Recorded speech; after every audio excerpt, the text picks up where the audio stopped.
খবর পড়ছি Bengal job study সংবাদ চ্যানেল থেকে। আজ এক্ষুনি মাত্র বা খবর অনুসারে রাজ্য কেন্দ্র সরকারের তরফ থেকে উঠে এলো আজকের বাছাই করা 20টি গুরুত্বপূর্ণ সংবাদ। শুরুতে হেডলাইন, তারপরে বিস্তারিত খবর। মমতার বিরুদ্ধে এবার শতপ্রণোদিত হয়ে পদক্ষেপ। নির্বাচনী বক্তৃতায় চামার শব্দ প্রয়োগের জন্য এবার মুখ্যমন্ত্রী মমতা বন্দ্যোপাধ্যায়ের বিরুদ্ধে শতপ্রণোদিত হয়ে পদক্ষেপ করতে রয়েছে জাতীয় তফসিল জাতি কমিশন। তারা ইতিমধ্যেই রাজ্য সরকারের একটা নোটিশ পাঠিয়ে এই ধরনের অবমাননা মন্তব্য বিরুদ্ধে কঠোর ব্যবস্থা নেওয়ার নির্দেশ দেওয়া হয়েছে। আর এই শব্দ ব্যবহারে তফসিল জাতি, জনজাতি বা অত্যাচার প্রতিরোধ আইনের ধারা অনুযায়ী এটি একটি শাস্তিযোগ্য অপরাধ এই ভাষা ব্যবহার করা। পশ্চিমবঙ্গে ফুটছে পদ্ম। বনগাঁ আরামবাগে প্রচারে এসে ঠনঠনিয়া কালীবাড়িতে পুজো দিয়ে কলকাতায় রোড শো করেছেন প্রধানমন্ত্রী নরেন্দ্র মোদী। রবিবার বিকেলে ঠনঠনিয়া কালী মন্দিরে পৌঁছান প্রধানমন্ত্রী। এরপর 300 টাকার ডালিতে জবা, রজনীগন্ধা, পদ্ম, আকন্দ ফুলের মালা নিয়ে মন্দিরে পুজো দিয়েছেন নরেন্দ্র মোদী। আর বাইরে তখন উৎসুক জনতার ভিড়। সেই ভিডিও সোশ্যাল মিডিয়ায় পোস্ট করে বঙ্গবন্ধু লিখছে, পশ্চিমবঙ্গে ফুটছে এবার পদ্ম।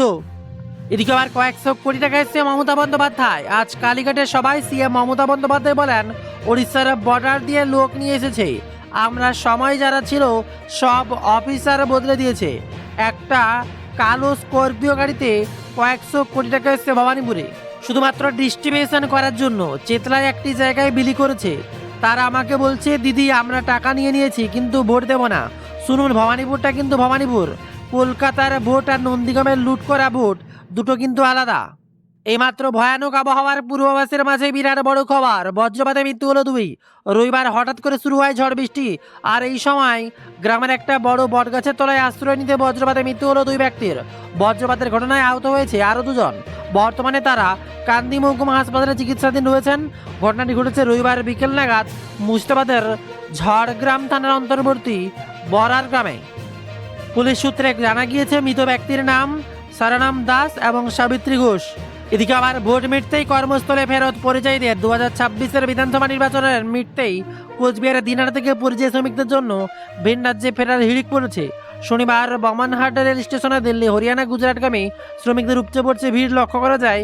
মূলত ভোটার তালিকা থেকে নাম বাদ যাওয়ার আশঙ্কায় প্রতিকূলতা পেরিয়ে তারা ভোট দিতে এসেছিল। উল্লেখ্য, এবার কোচবিহারে রেকর্ড 96.04% ভোট পড়েছে।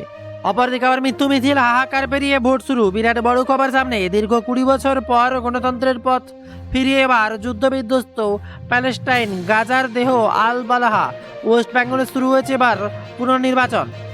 আর অপরদিকে কালবৈশাখীর সতর্কতা জারি করা হয়েছে। আবহাওয়া দপ্তর জানিয়েছে, রবিবার দক্ষিণবঙ্গে কালবৈশাখীর সম্ভাবনা প্রবল। ঝড় বৃষ্টি হতে পারে কলকাতাতেও, যার জেরে আগামী কয়েকদিন দক্ষিণবঙ্গের তাপমাত্রা 3 থেকে 4 ডিগ্রি সেলসিয়াস পর্যন্ত কমতে পারে। নদিয়া, মুর্শিদাবাদ, বীরভূম, বাঁকুড়া, উত্তর 24 পরগনা, 2 বর্ধমান ও মেদিনীপুরে প্রবল কালবৈশাখীর সতর্কতা জারি করা হয়েছে। দার্জিলিং, কালিম্পং, আলিপুরদুয়ার, কোচবিহার এবং জলপাইগুড়িতে ভারী বৃষ্টিপাত হতে পারে বলে আশঙ্কা করা হচ্ছে। তার সাথে বিরাট বড় খবর সামনে। শুভেন্দুর বিরুদ্ধে এবার কমিশনের দ্বারস্থ জয়প্রকাশ। দ্বিতীয় দফার ভোটের আগেই বিতর্ক তৈরি হলো ভবানীপুরের বিজেপি প্রার্থী তথা বিরোধী নেতা শুভেন্দু অধিকারী। প্রচার ঘিরে তৃণমূলের অন্যতম মুখপাত্র জয়প্রকাশ মজুমদার সোশ্যাল মিডিয়া পোস্টের অভিযোগ জানান, নির্বাচন কমিশন অনুমতি ছাড়া শুভেন্দু পুলিশ আবাসনে ঢুকে প্রচার সেরেছেন, যা নির্বাচনী বিধিভঙ্গের ফলে তৃণমূল এবং পূর্ণাঙ্গ তদন্ত সহ দোষীদের বিরুদ্ধে যথাযথ আইনানুগ ব্যবস্থা নেওয়ার দাবি জানানো হয়। আর তার মাঝে আরও এক খবর, বিনা প্রতিদ্বন্দ্বিতায় জয়। আজ রবিবার গুজরাট জুড়ে 15টি পুর নিগম, 84টি পুরসভা এবং 34টি জেলা পঞ্চায়েত এবং 260টি তুলকা পঞ্চায়েতের জন্য ভোট গ্রহণ চলছে। 25,537 জন প্রার্থীর ভাগ্য নির্ধারণ। এবার 4,18,00,000-এরও বেশি ভোটার তাদের ভোটাধিকার প্রয়োগ করবেন। উল্লেখযোগ্য হলো, ক্ষমতাশীল বিজেপি বিনা প্রতিদ্বন্দ্বিতায় 736টি আসন জয়লাভ করেছে। আর যেখানে 2021 সালের সংখ্যা ছিল 220 এবং 2015 সালে ছিল 37। আর এদিকে আর ছবি তুলেছেন অভিষেক বন্দ্যোপাধ্যায়। কপ্টার থেকে ছবি তুলেছেন অভিষেক বন্দ্যোপাধ্যায়। রবিবার বর্ধমানে নির্বাচনী সভায় পৌঁছানোর আগেই জমায়েতে খুশি তৃণমূলের সর্বাধিক সাধারণ সম্পাদক। আর তার তোলা ছবি প্রকাশ করে জনসমর্থন দাবি করেছেন দলীয় নেতৃত্ব। পূর্বাঞ্চলের উত্তর কাটোয়া কেন্দ্রের দলীয় প্রার্থী বসুন্ধরা গোস্বামী এবং রবীন্দ্রনাথ চট্টোপাধ্যায়ের সমর্থন শেষ লগ্নের প্রচার সেরেছেন অভিষেক বন্দ্যোপাধ্যায়। আর এর মাঝে আবহাওয়ার বিরাট বড় পূর্বাভাস। 2026 সালে ভারতে কেন বেশি গরম পড়তে পারে। WMOর তথ্য মতে এবার বৈশ্বিক জলবায়ু সংকেত এবার বিরাট বড় খবর, 2026 সালে ভারতের প্রতিকূল আবহাওয়ার মুখোমুখি হতে পারে এল নিনো, যার প্রভাবে প্রশান্ত মহাসাগরের মধ্যাঞ্চলে পূর্বাস্তরে সমুদ্রপৃষ্ঠের তাপমাত্রা স্বাভাবিকের চেয়ে উষ্ণ হয়ে ওঠে। আর যার পূর্বাভাস যদি সঠিক প্রমাণিত হয়, তবে ভারতের মৌসুমী বৃষ্টিপাত দুর্বল হয়ে পড়তে পারে এবং তাপমাত্রা ও তাপজনিত অস্বস্তি বৃদ্ধি পেতে পারে বলে আশঙ্কা। তার মাঝে এবার সোনার উপর বাজার দরের দিকে নজর রাখবো। এই সপ্তাহে সোনার দাম এবার নিম্নমুখীর প্রবণতা অব্যাহত। সপ্তাহের ভিত্তিতে সোনার উপর উভয়ের দাম হ্রাস পেয়েছে। এক সপ্তাহে 24 ক্যারেট সোনার দাম 1740 টাকা কমেছে 22 ক্যারেট সোনার দাম। তবে নতুন সপ্তাহে তেলের ক্রমবর্ধমান দাম সোনার দামকে প্রভাবিত করতে পারে। আর একটি মূল্যবান ধাতু ও রূপোর দামও সপ্তাহের ভিত্তিতে কমেছে, এর দাম 1500 টাকা কমেছে বলেই খবর। বিধায়ককে ফেলে দেওয়া হয়েছে কচুবনে। আর গেরুয়া শিবিরের তাবড় তাবড় বিধায়কদের উপর অত্যাচার যেন বাংলায় কোনোভাবেই কমে যায়নি। তবে তাতেও কনফিডেন্স হারাচ্ছে না গেরুয়া শিবির। তবে মমতা বন্দ্যোপাধ্যায়ও একইভাবে বাংলা দখলের লড়াইয়ে একচুল জমি ছাড়তে নারাজ। বিরাট বড় ঘোষণা কি হচ্ছে বাংলায়, বর্তমান লেটেস্ট আপডেটের দিকে নজর দিলে এইমাত্র পাওয়া লাইভ খবর, ভোটদানের হার 92.43। 26 নির্বাচনে একেবারে অন্যরকম ছবি বাংলায়। রেকর্ডের সংখ্যক ভোট পড়েছে। রাত 9টা পর্যন্ত ভোটদানের হার 92.43%। একদিকে প্রথম দফায় ভোট মিলেছে কার্যত নির্বিঘ্নে। খুশি মুখ্য নির্বাচন কমিশনার, সিওকে দরজায় সার্টিফিকেট দিলেন মুখ্য নির্বাচন কমিশনার জ্ঞানেশ কুমার। বলেন, গত কয়েক বছরের তুলনায় অনেক শান্তিপূর্ণ ভোট হয়েছে। তবে দেখতে হবে কোথায় কত ভোট পড়েছে। আলিপুরদুয়ারে 90.45, বাঁকুড়ায় 91.45, বীরভূমে 93.61, কোচবিহারে 94.47, দক্ষিণ দিনাজপুরে 94.80, দার্জিলিংয়ে ভোট পড়েছে 88.01, কালিম্পংয়ে 82.94, জলপাইগুড়িতে ভোট পড়েছে 93.08, ঝাড়গ্রামে 91.78, মালদায় 92.30, মুর্শিদাবাদে 92.90, পশ্চিম বর্ধমানে 89.18, পশ্চিম মেদিনীপুরে 91.81, পূর্ব মেদিনীপুরে 90.32, পুরুলিয়ায় 89.49 এবং উত্তর দিনাজপুরে সন্ধ্যে 6টা পর্যন্ত ভোট পড়েছে 92.2%।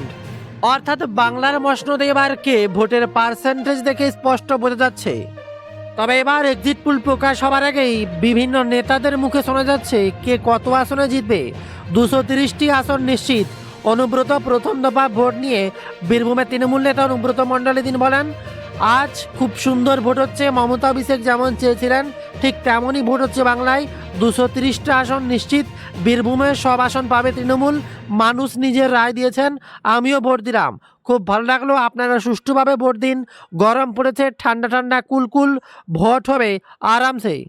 আর এদিকে মমতা বন্দ্যোপাধ্যায় স্পষ্ট বলেন, মানুষ কেন ভোট দিচ্ছে আপনারা বুঝতে পারছেন? মানুষ কেন ভোট দিচ্ছেন? 32 লক্ষ নাম সুপ্রিম কোর্টে গিয়ে তুলেছি, কিন্তু ট্রাইব্যুনাল কিছু তুলতে পারেনি। বিচারের বাণী নীরবে নিবৃতে কাঁদে। মানুষ জানেন এটা অধিকার রক্ষার লড়াই।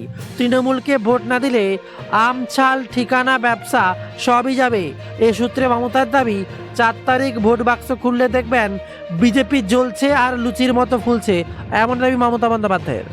তবে অমিত শাহ যেন এক অন্যরকম পর্যায়ে পৌঁছে গেছেন। থ্রেটের পর থ্রেট, তারপরে এবার এক অন্য পর্যায়ের ভিডিও। সূর্যাস্তের ভিডিও দিয়ে এবার তৃণমূলকে নিশানা শাহের। প্রথম দফা নির্বাচনের দিনই রাজ্যে ছিলেন কেন্দ্রীয় স্বরাষ্ট্রমন্ত্রী অমিত শাহ। এদিন হুগলির বলাগড়ে ও পরশুরায় সভা করেন অমিত শাহ। পরে মধ্যমগ্রামে রোড শো করেন তিনি। আর এর মাঝেই আকাশপথে যাওয়ার সময় নিজের মোবাইলে একটা ভিডিও রেকর্ড করেন শাহ। সেই ভিডিও সোশ্যাল মিডিয়ায় শেয়ার করে শাহ লেখেন, তৃণমূলের দুর্নীতি ও গুন্ডারাজের সূর্য অস্ত হয়ে গিয়েছে। তারপরে সূর্যাস্তের ছবি সোশ্যাল হ্যান্ডেলে পোস্ট করেছেন অমিত শাহ। তবে ভবানীপুর নিয়ে এবার কিছুটা যেন সচেষ্ট মমতা বন্দ্যোপাধ্যায়। এবার নিজের কেন্দ্রে নজর মমতার। আগামী 29 এপ্রিল দ্বিতীয় দফায় রাজ্যের হ্যাভিওয়েট কেন্দ্র ভবানীপুরে ভোট গ্রহণ হবে। আর তার আগেই আজ প্রথম দফার ভোটের দিনই ভবানীপুরে সীতারাম মন্দির থেকে পাটুয়াপাড়া পর্যন্ত পদযাত্রা করলেন ওই কেন্দ্রের প্রার্থী মমতা বন্দ্যোপাধ্যায়। সমর্থনে প্রচার সেরেছে মমতা। আজও দলের চৌরঙ্গীর প্রার্থী নয়না বন্দ্যোপাধ্যায়ের সমর্থনে জনসভা করেন।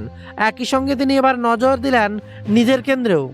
তবে কেমন হয়েছে এদের নির্বাচন, যেখানে প্রথম দফার নির্বাচনে স্পেশাল পর্যবেক্ষক সুব্রত গুপ্ত জানিয়েছেন দিনভর বড় কোনো অশান্তির খবর নেই। বিচ্ছিন্ন কিছু ঘটনা ঘটলেও তা অতীতের তুলনায় অত্যন্ত নগণ্য।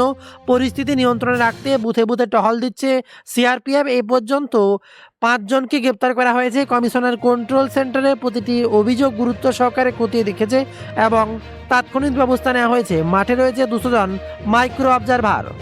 তবে তার সাথেই খবর, আক্রান্ত কেন্দ্র বাহিনী। পরিস্থিতি সামলাতে এবার পিস্তল বার করলো পুলিশ। প্রথম দফায় ভোটের মধ্যেই বীরভূমের দুবরাজপুরে আক্রান্ত কেন্দ্র বাহিনী। অভিযোগ, পুলিশের গাড়িও ভাঙচুর করা হয়েছে।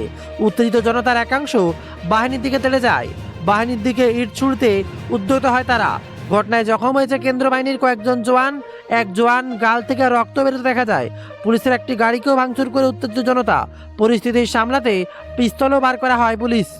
এর মাঝে আবারও এক ঘটনা সামনে উঠে এলো। ইভিএম বদলের চেষ্টা, সরব বিজয়ী প্রার্থী। ভোট শেষে বাঁকুড়ায় তৈরি হলো উত্তেজনা। সেখানে বেশ কয়েকটি ইভিএম বোঝাই গাড়ি আটকে প্রবল বিক্ষোভে ফেটে পড়লে শালতোড়ের বিজেপি প্রার্থী চন্দনা বাউরি। গাড়িতে ইভিএম ছাড়াও তৃণমূলের বেশ কিছু পতাকা ছিল বলেই দাবি বিজেপি প্রার্থীর। তার দাবি, তৃণমূলকে সুবিধা পাইয়ে দিতে বুথে ভোট বা ইভিএম এর বদল হচ্ছিল। অবজারভারের দাবি, এই ইভিএমগুলোতে কোনো ভোট নেওয়া হয়নি, রিজার্ভে থাকা ইভিএমগুলোকে নিয়ে যাওয়া হচ্ছিল।